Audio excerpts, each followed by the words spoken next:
Welcome to the Etsy Conversations podcast, featuring inspiring interviews with Etsy shop owners, hosted by Ijama Elazu.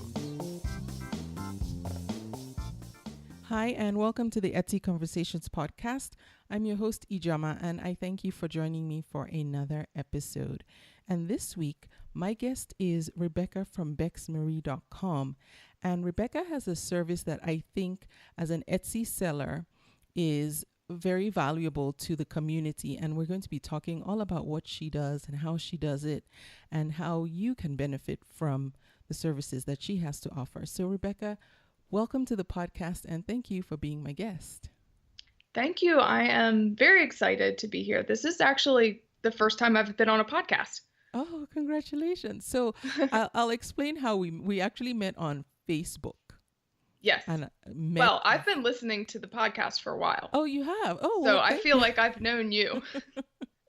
Okay, so we communicated the first time on Facebook, and you left a comment, and I responded to your comment, and then we just took it from there. And that's one of the reasons I think I like Facebook, is that people talk there. I know Facebook gets a lot of, well, from website owners nowadays, a lot of negative press, if you will, but people still talk and have real conversations. So I still kind of like it. Oh, yeah. So before we jump into it, can you just give us a formal introduction about who you are and what you do? Sure. I am a graphic and web designer professionally, but I've always been kind of crafty on the side. And so I have a full-time business as a graphic and web designer. My website is BexMarie.com. That was a nickname my dad gave me, Bex. So that's just kind of how I came up with the name. Yeah. And I also have a handmade soap business on the side. Wow. And so which one were you doing first? Website design or soap making? Yeah, I've been doing website design unprofessionally. I taught myself when I was in middle school, actually, like junior high. Yeah. But I actually went to college for graphic design and got a job right away as a web designer. And I discovered soap making only a few years ago. So definitely web design came first. Now, how did you fall into soap making? Well, I don't know if fall into is the right term, but how did you get into soap making? I've always been like crafty and looking for new crafts to get into, different things to try. I already knew how to sew, and I had tried candles, just basically walking around Michael's, which is the best store ever. And just looking for something to get into. And I found candles, and I didn't really have very good luck making candles. I wasn't very good at it, but the soap was right next to it. So the next time I went in, I was looking at the soap, and I decided to get like a little kit, and it was just easy melt and pour type stuff, but I just really liked it. And then I just went on to, get supplies from better companies and learn about natural colorants. And then I learned how to do cold process from scratch. Wow. And it just kind of snowballed. I couldn't get enough of it, and I got pretty good at it. Yeah. Now, of the two, web design and soap making, which one is more relaxing, and which one do you find feeds your creative side more? Ooh, that's a tough one. I think that the soap making is more relaxing because that business is not really super crucial to me. It's kind of it's almost like a side hobby business. So there's not as much pressure. But the web design, when I'm really get into a web design, that really feeds my creativity. Yeah. Now, what drew you to web design at such a young age? Is it just because of the world we live in now, and knowing how to having these types of skills is almost essential, I would say, nowadays? My friend, like my best friend in middle school, for some reason had gotten into it. And so whenever I would go to her house, she would teach me different stuff with HTML and graphics. And it was just really interesting to me because Back in the day, that was all hand coding. There were not any like builders that you Yeah. would use to like easily drag and drop. You had to do it all by code. So to me, it was just a challenge. It was like a puzzle. What code I needed to do to make this thing move over here or to be the right color. Mhm. And so it just was like a giant puzzle to me, and I just loved it. So Yeah, it's still a puzzle to many of us. So that's why we're happy for people like you who enjoy those types of puzzles. And speaking of which, so bexmarie.com is your home base. What services do you provide on bexmarie.com? so I have kind of like two tracks. Basically, um, everybody who comes to my site needs a website probably. Mm. And there's two ways you can go about it. You can either do it yourself or you could hire me. So for the DIYer who is maybe on a tighter budget and Simba, the person who is on a tighter budget and wants to do it themselves, they really want to be hands-on about it, they would probably go the track of taking my online course. I have like a full-length, in-depth course on how to Mm. build your website from start to finish. Okay. Otherwise, if you have the budget and you just want it done for you and you want it done right, then you could hire me, and I offer graphic and web design services, mostly like full web design packages, but I also do branding. Okay. So there are two options: do it yourself or have you do it. Now, if someone opts to have you do all the work, how does the maintenance work? Because when you run a website, for anyone listening who doesn't currently have a website, there's a lot of work that goes into just keeping your website up and running. So how does one handle maintenance? Right. That's a really good question. And this is honestly kind of touches on why I'm different than a lot of other web designers. A lot of web designers just will set up the site and then you have to go back to them every time you need an update done or you don't really know how to manage it yourself. So the platform that I typically use to build websites is it's kind of the blend between user friendly and really robust.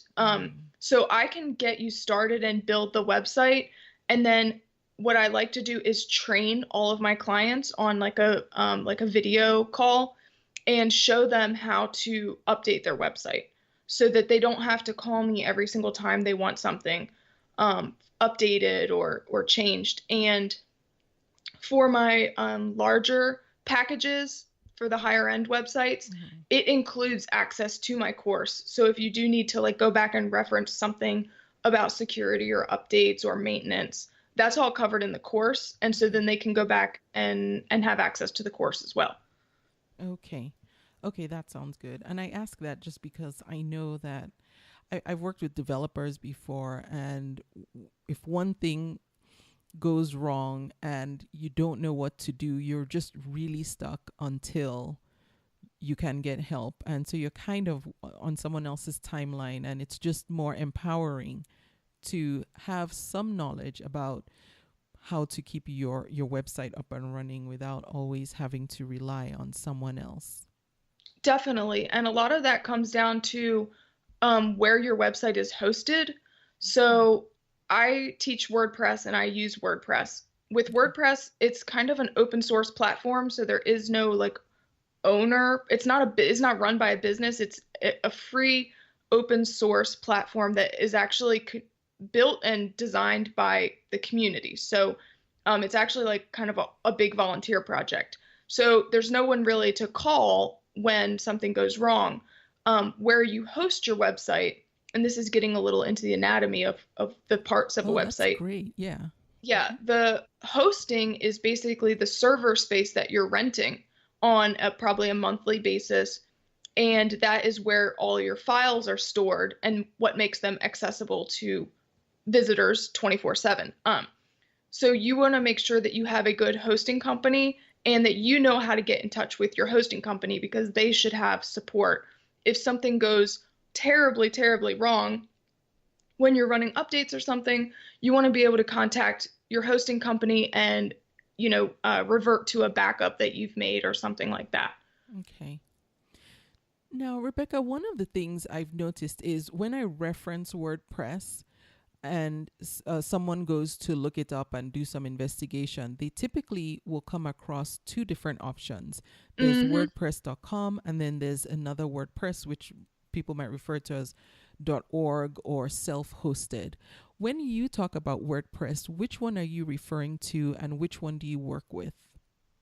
So yeah, I'm talking about self-hosted, and that is definitely a problem that everybody runs into when they're trying to figure it out, because you just hear the name WordPress thrown around and you just automatically assume .com, but that actually is a business. WordPress.com is run by actually like the founder of WordPress,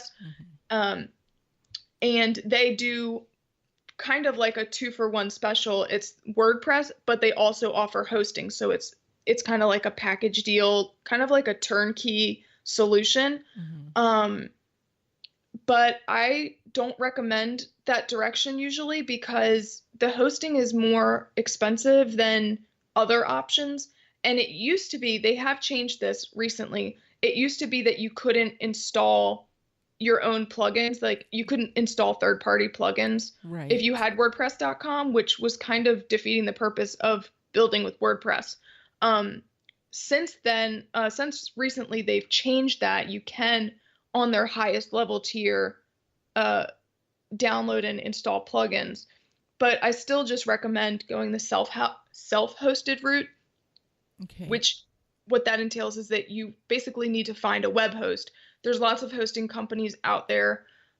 They offer different price points, different amounts of support, different amounts of extras.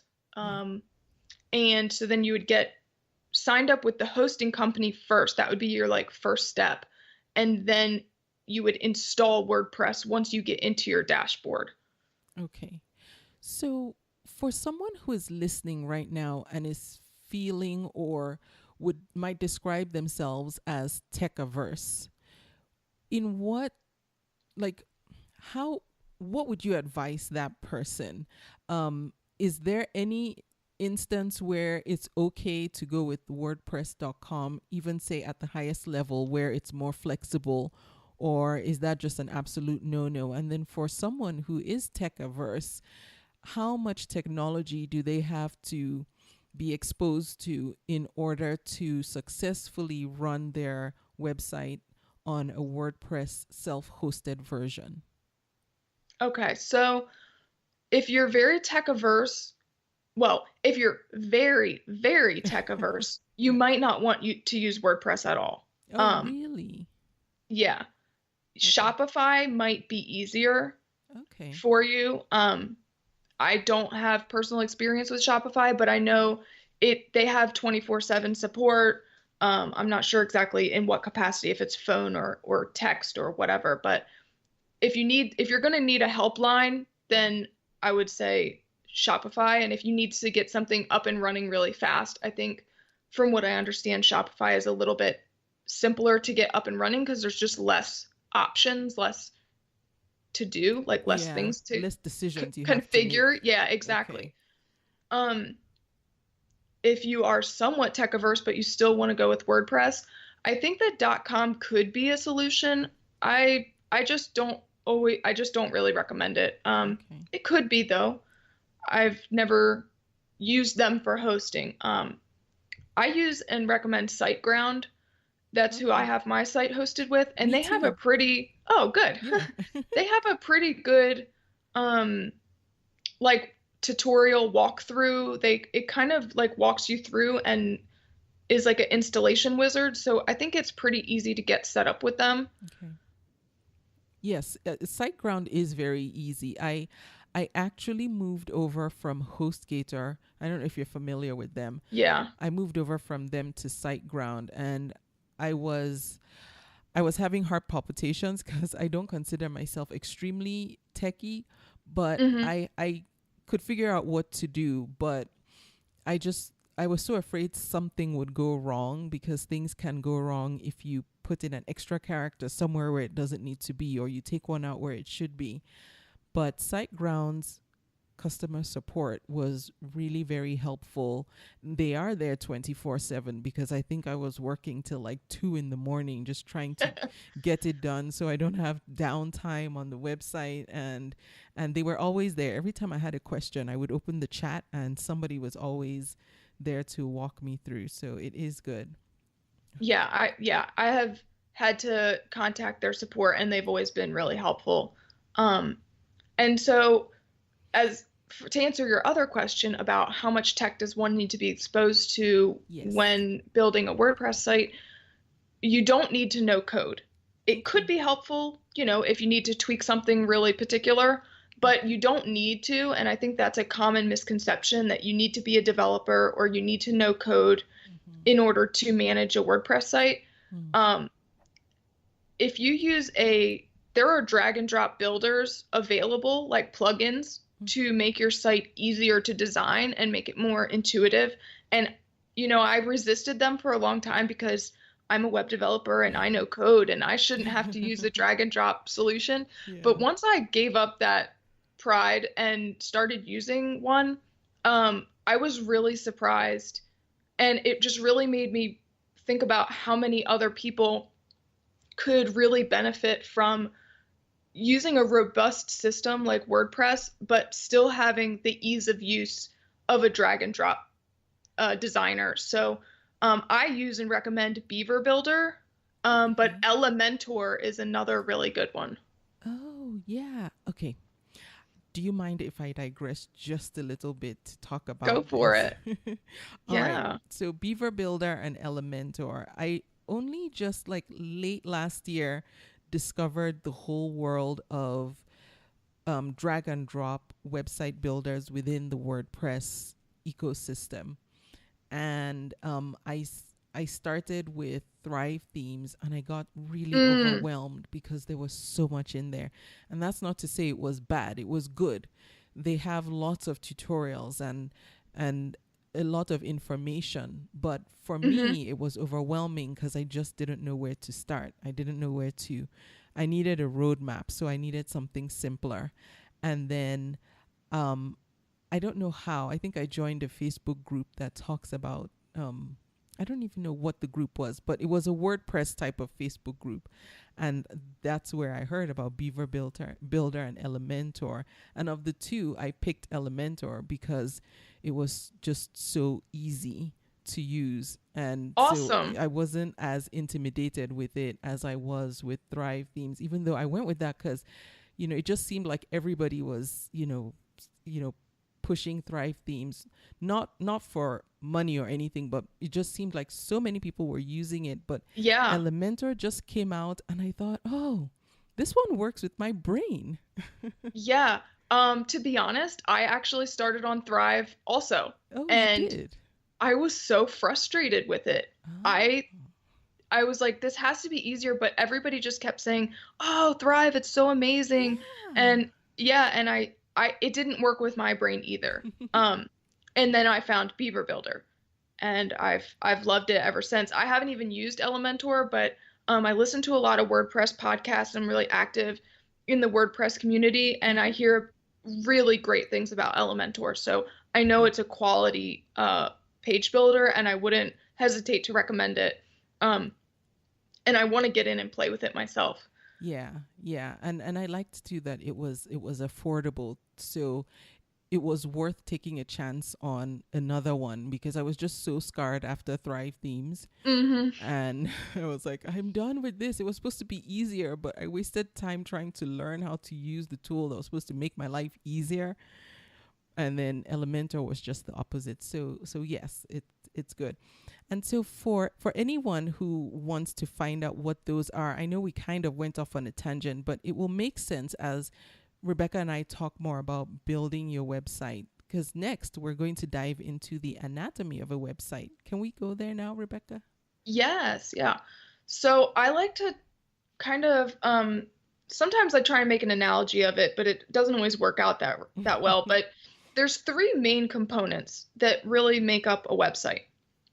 One is your domain name, and that is basically your blah blah blah.com or .biz or .net, whatever you register. And that is basically like your website's going to have an address, but it's going to be a bunch of numbers, and that's an IP address. This is like the pretty address, like a vanity plate that you buy for your car instead of having like a license plate. So you get to pick it, and you register a domain name, usually on an annual basis. Costs you about $10 a year, maybe a little bit more, maybe a little less, or you can renew it for multiple years at a time. So the domain is like your name, and that's one part. Another part is the platform or the software that you use to build your site. So what I'm talking about there is like Shopify, Squarespace, WordPress. There's other ones that are more developer friendly or used by developers like Joomla, Drupal, Magento. Okay, yeah. So all of those are basically like your platforms. And that is basically the system or software interface where you're actually going to say, click add a page, and you're going to type in your page title, and you're going to type in what you want on your site. So the builder or platform is the second part. Okay. The third part is your hosting. And like I said before, that is like you're renting space on a web server. And a web server is basically a supercomputer that is online 24/7. And it's how people are able to access your site because it is being hosted on a server. And you need all three of these pieces in order to have a functioning website.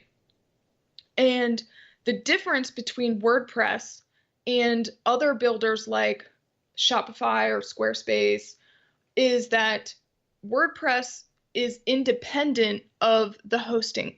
So you can get hosting anywhere. So like you said, you were previously on HostGator, but now you've switched to SiteGround. Like I was previously on Bluehost, and then I switched to SiteGround. So you can move around. And I think that's a benefit for WordPress because different hosts have different services kind of bundled in. Maybe you need a host that does automatic updates. Maybe you need a host that does automatic backups. Maybe you need a host that's going to monitor your site 24/7 and scan it for malware. Maybe you know, there's lots of different services.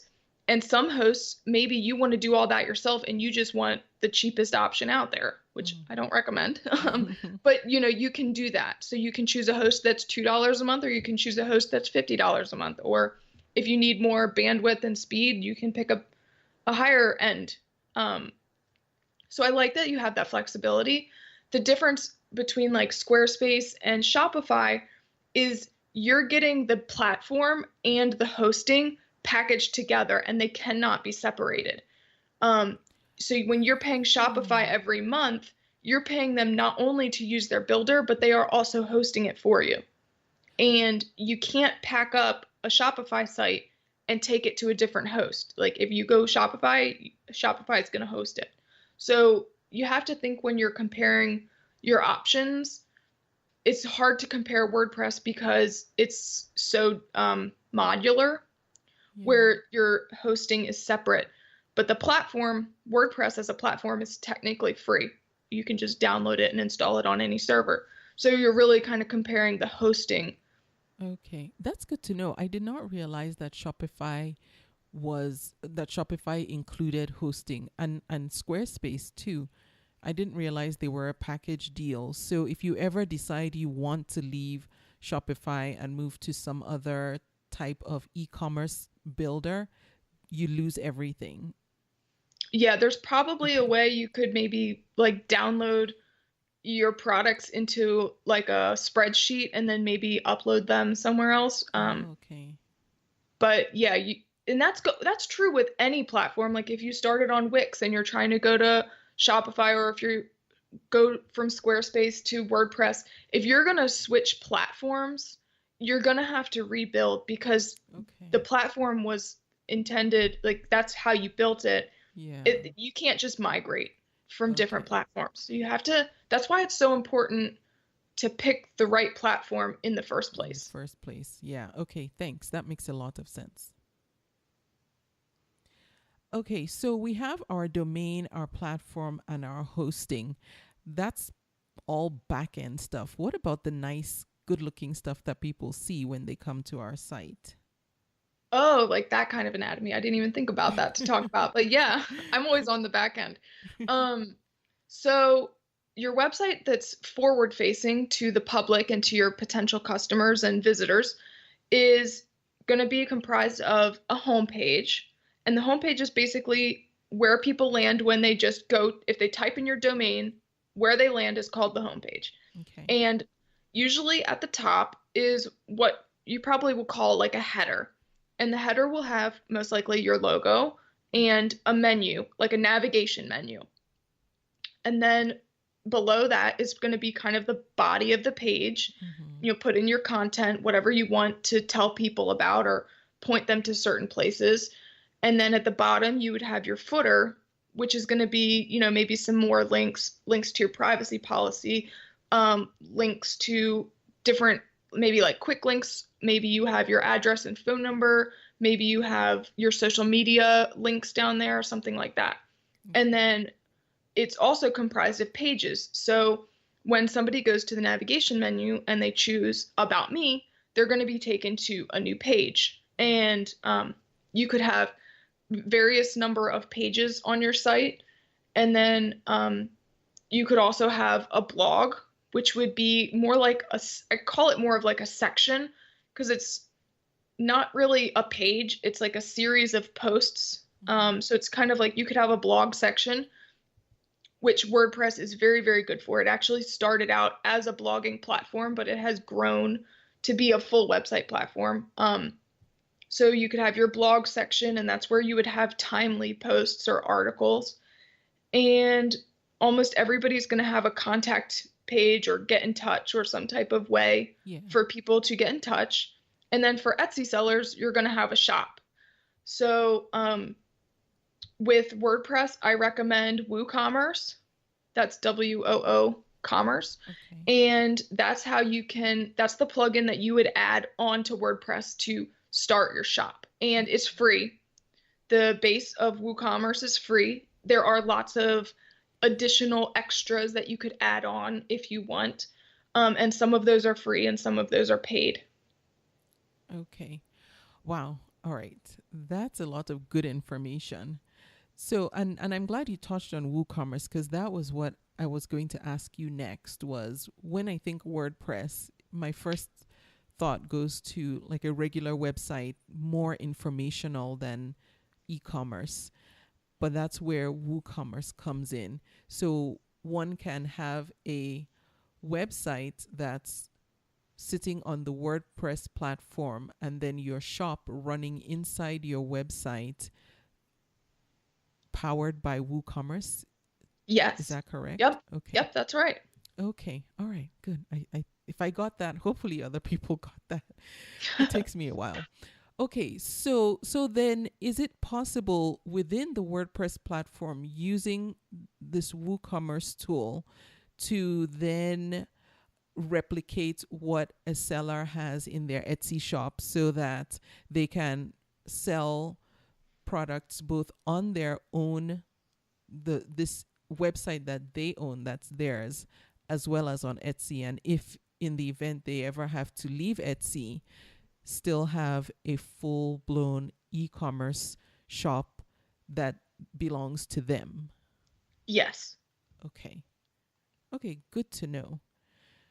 So for an Etsy seller, why would you say it's a good thing to have this other setup in addition to having the Etsy shop?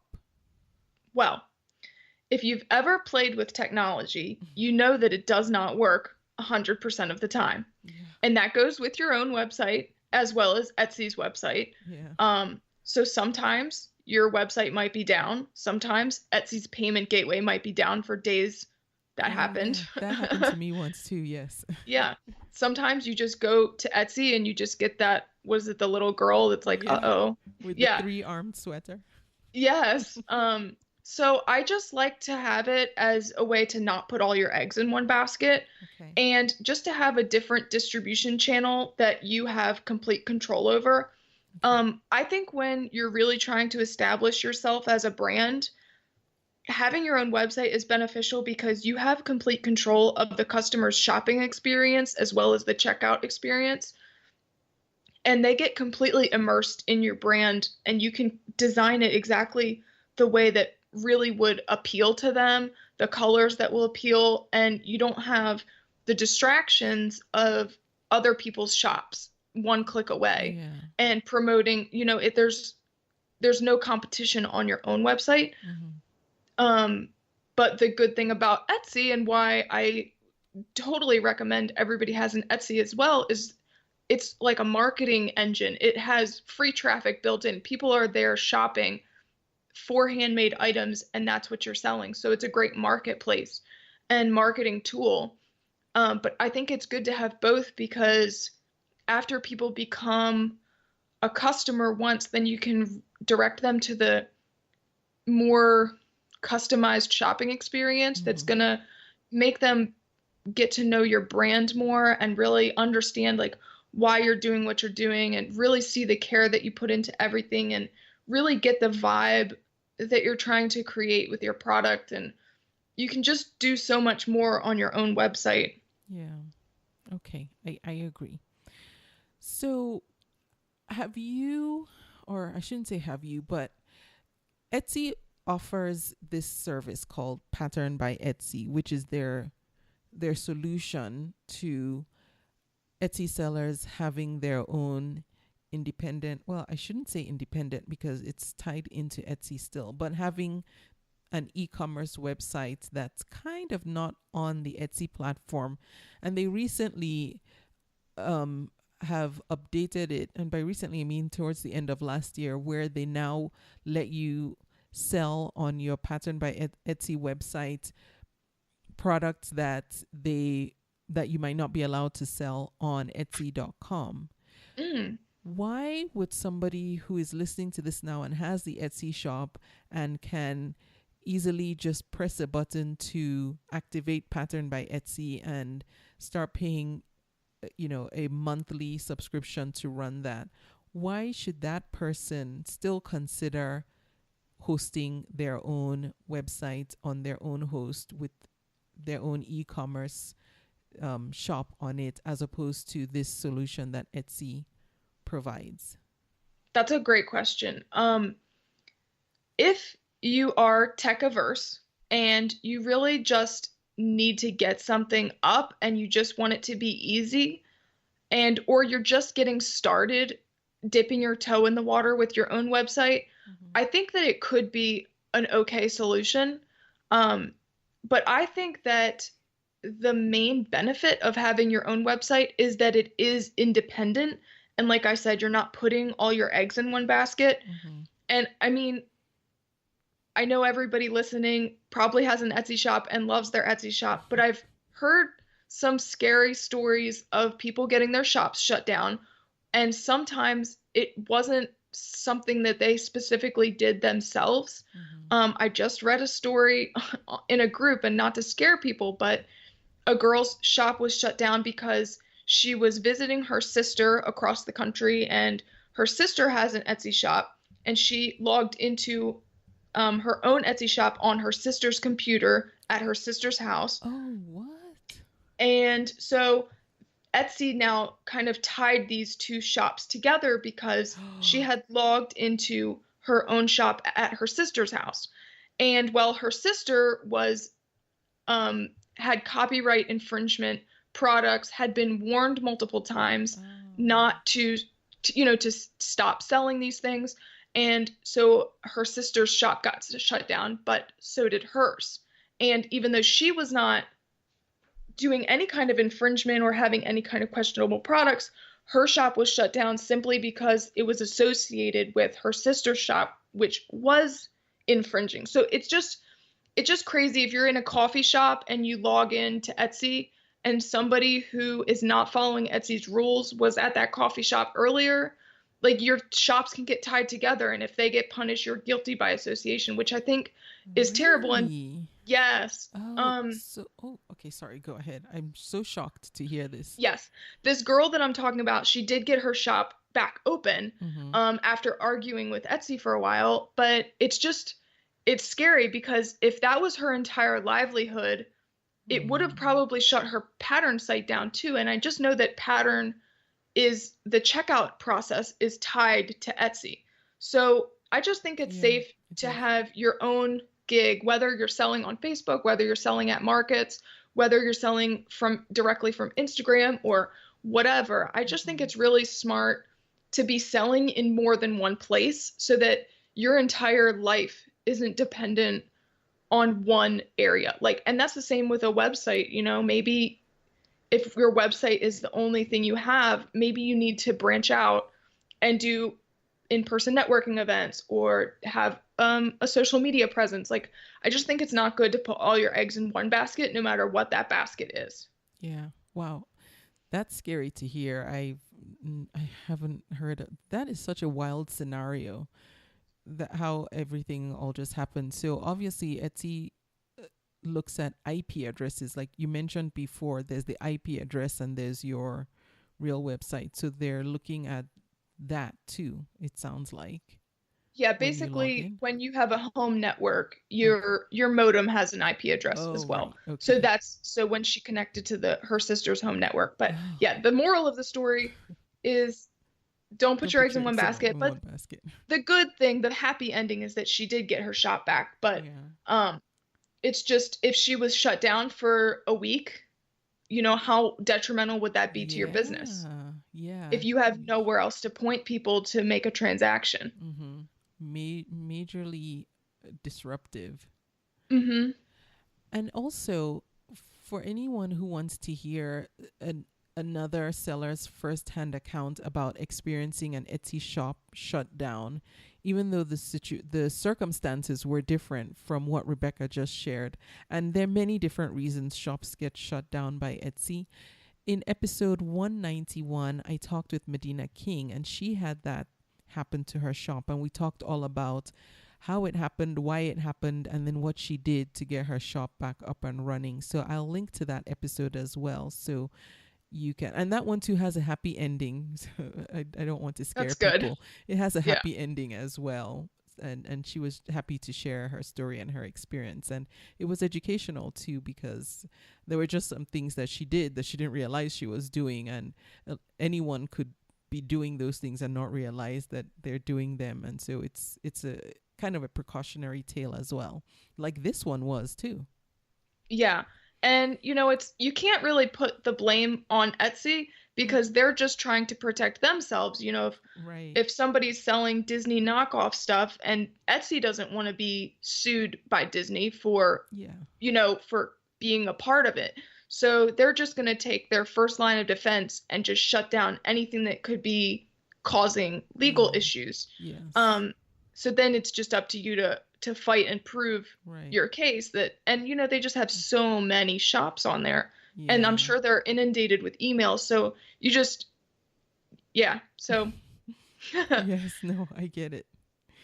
So Rebecca, this is a lot of information for the seller who is listening right now and wants to maybe just get an introduction or like a very basic education in the world of building their own websites and e-commerce site.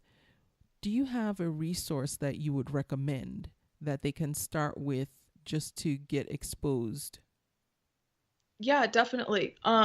I actually have a free email course, and it will walk you through basically determining your budget for your website, determining your primary and secondary goal. So like really the purpose driving the decision to even start the website in the first place. Okay. And then coming up with what features and capabilities that you need to add on to your website in order to help you actually accomplish those goals. So you're not just building a site to add more work to your plate.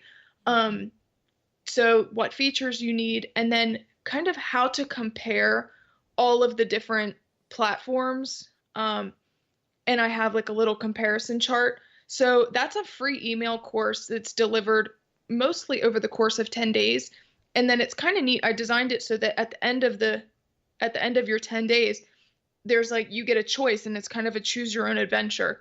And so if you choose WordPress or if you choose Shopify or whatever, it kind of like gives you a little sequence after that telling you kind of how to get started or some other things you might want to think about.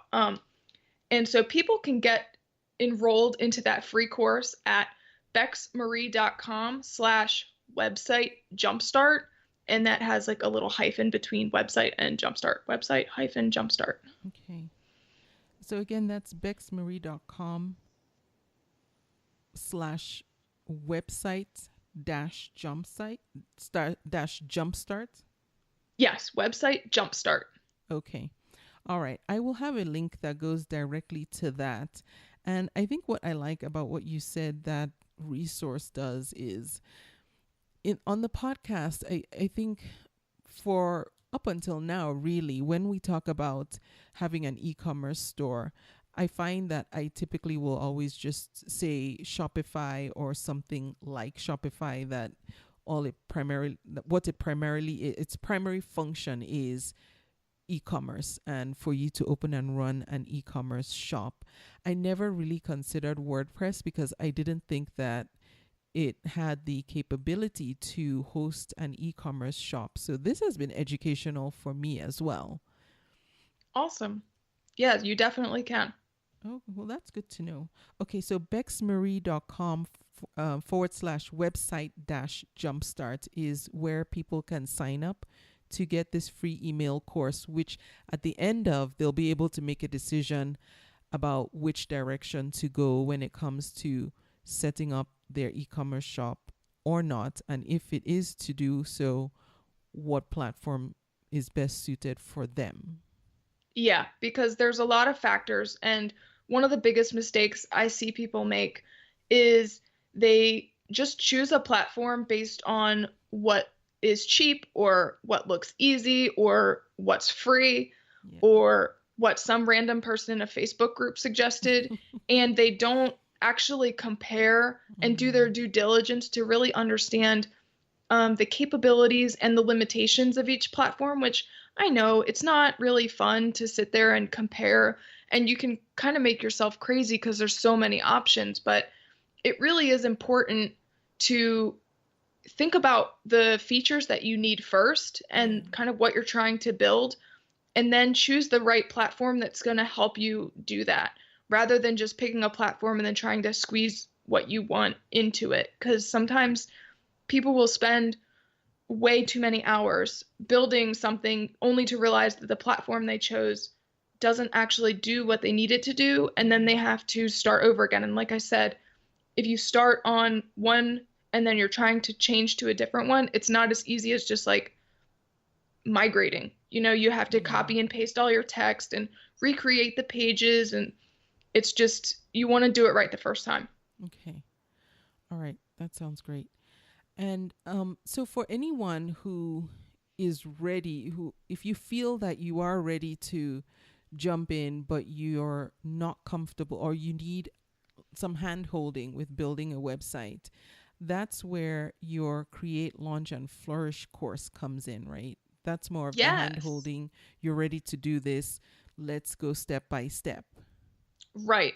Yep. I have that course, and it walks you through setting up your hosting, adding pages, creating your content and putting it on the page, laying out the designs, customizing your theme, setting up security and backups. It goes over everything that you need to know to get started with a website. And I'm actually getting ready to update it. So this in Q1 2018, I'm planning on doing a nice update to all of the content inside. So it'll be even better. And there's a Facebook group involved too. So if you join the course, you get access to a special students only Facebook group. So you kind of get a little bit more access to ask me questions and stuff. Oh, cool.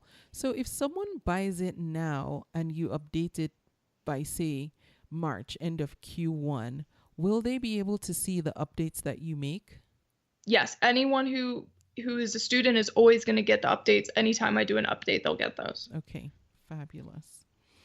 And I was going to ask you something else about the course, and now I don't recall. But I will link to the course. It's called Create, Launch, and Flourish. If you want some hand holding, now I remember. What's the format of the course? Is it all written style workbooks that one works their way through, or do you have videos where you show on your screen what needs to be done so someone can just open up another window and follow along? What can people expect? It's mostly video, Okay. and a lot of it is screen sharing, but some of it is slides and me talking over slides, and then some of it is also written. There's links in there to resources, and there are some worksheets and extra little downloads. Part of my goal for the update is to make one big workbook to go with it. Okay. Sounds like it's going to be even more robust and full by the time you're done with the updates. Yeah, I'm definitely going to add in more stuff about using Beaver Builder and more things about WooCommerce. That's part of the plan too. Oh, good. Now, how much, if any, tech or coding, I should say, does one need to know to make it successfully through either the free email course or Create, Launch, and Flourish? Absolutely none. Okay, good. I think most of us want unless to you hear that. unless you count color hex code, when you have to have the pound sign and then 6 digits that is like associated with a color. That's really the only little bit that you need to know, because it's going to ask you like to put in your color codes when you want to customize something. Okay, and you'll show us how to do that?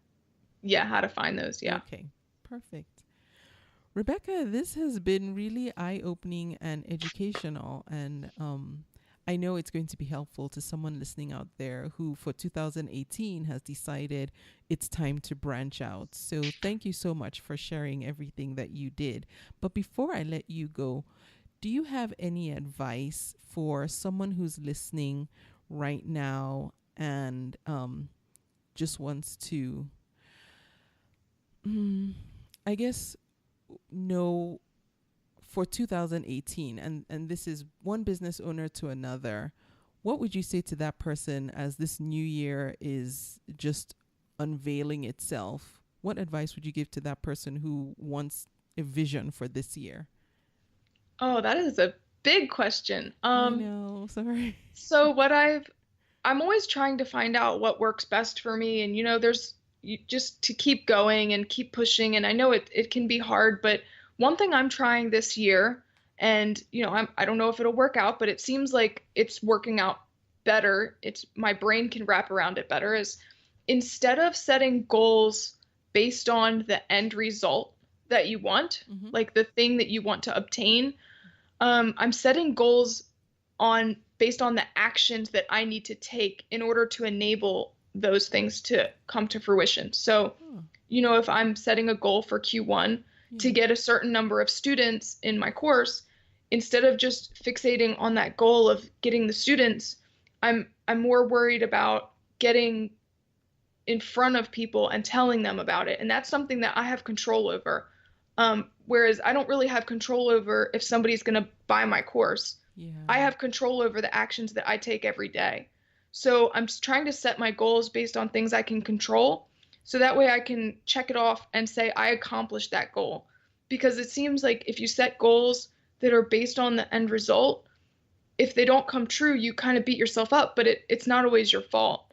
So if you just set goals on things you can control, I think it just makes you feel like less down on yourself, and then you have the momentum to keep going. So that's what I'm focusing on this year. I like that, because then you feel more accomplished, because I know the feeling of reaching for a goal or setting, my sights on a goal and then I don't achieve it. But I like the idea of thinking about focusing on doing what I can do to get to where I'm trying to go.